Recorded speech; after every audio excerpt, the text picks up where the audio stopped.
अंबेडकर जयंती के अवसर पर मुख्यमंत्री योगी आदित्यनाथ ने लखनऊ के हजरतगंज स्थित डॉक्टर भीमराव अंबेडकर की प्रतिमा पर माल्यार्पण किया और उनके योगदान को याद किया। इस मौके पर उनके साथ उनकी कैबिनेट के सहयोगी भी मौजूद रहे। मुख्यमंत्री योगी ने डॉक्टर अंबेडकर के योगदान को याद करते हुए एक्स पर कहा कि सर्व समावेशी, सर्वहितग्राही, उत्कृष्ट लोकतांत्रिक मूल्यों से दीप्त एक भारत श्रेष्ठ भारत की भावना को समृद्ध करते भारतीय संविधान के शिल्पकार बाबा साहब डॉक्टर भीमराव अंबेडकर की जयंती पर उन्हें कोटि कोटि नमन। सोशल मीडिया प्लेटफॉर्म एक्स पर मायावती ने अंबेडकर जयंती को लेकर खास संदेश लिखा है। बसपा सुप्रीमो ने एक्स पर लिखा, संविधान निर्माता, भारत रत्न, बौद्धित्व, परम पूज्य बाबा साहब भीमराव अंबेडकर की आज उनकी जयंती पर अंबेडकरवादी पार्टी बीएसपी के तत्वावधान में पूरे देश भर में उन्हें शत शत नमन, माल्यार्पण और अपार श्रद्धा सुमन अर्पित है। इसके लिए सभी लोगों का तहे दिल से आभार और धन्यवाद प्रकट करते हैं।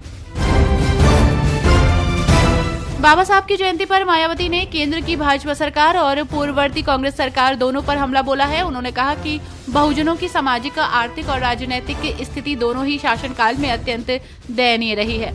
उन्होंने आरक्षण के अधिकारों पर हो रहे सुनियोजित कुठाराघात का आरोप लगाते हुए कहा कि दलितों और पिछड़ों के लिए अच्छे दिन की बजाय बुरे दिन जैसी स्थिति बनती जा रही है।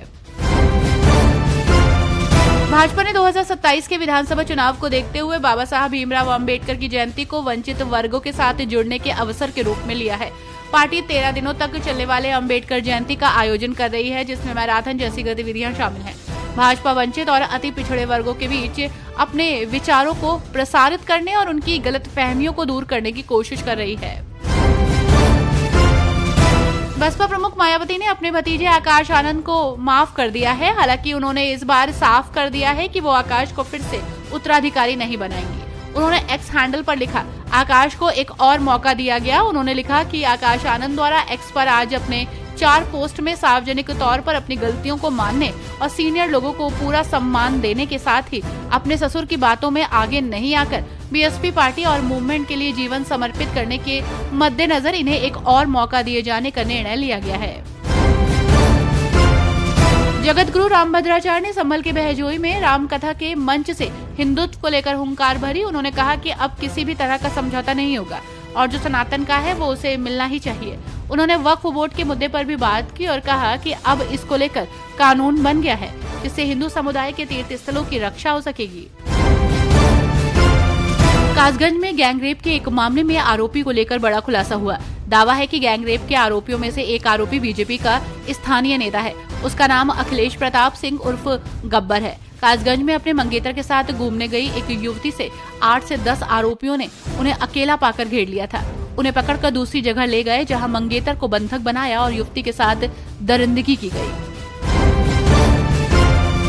उत्तर प्रदेश में तैनात जिलाधिकारियों की संपत्तियों को लेकर चौंकाने वाला खुलासा हुआ है। केंद्र सरकार को दी गई जानकारी के मुताबिक प्रदेश के कई डीएम की संपत्ति पिछले 5 वर्षों में 2 गुनी तो कुछ की 3 से 4 गुना तक बढ़ी है। सबसे अमीर डीएम के तौर पर आगरा के जिलाधिकारी अरविंद मलप्पा बंगारी सामने आए हैं, जिनके पास 15 संपत्तियां हैं। ये जानकारी भारतीय प्रशासनिक सेवा के अधिकारियों द्वारा केंद्रीय कार्मिक और प्रशिक्षण मंत्रालय को भेजी गई संपत्ति विवरण रिपोर्ट से सामने आई है।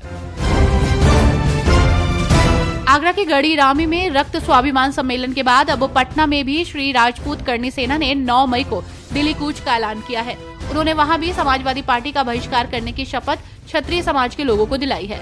रक्त स्वाभिमान सम्मेलन में जयपुर से अपने समर्थकों के साथ पहुंचे महिपाल सिंह ने कहा कि जब तक सांसद सुमन की सदस्यता खत्म नहीं होती, अखिलेश यादव राणा सांगा के स्मृति स्थल पर जाकर माफी नहीं मांगते, तब तक स्वाभिमान की जंग जारी रहेगी।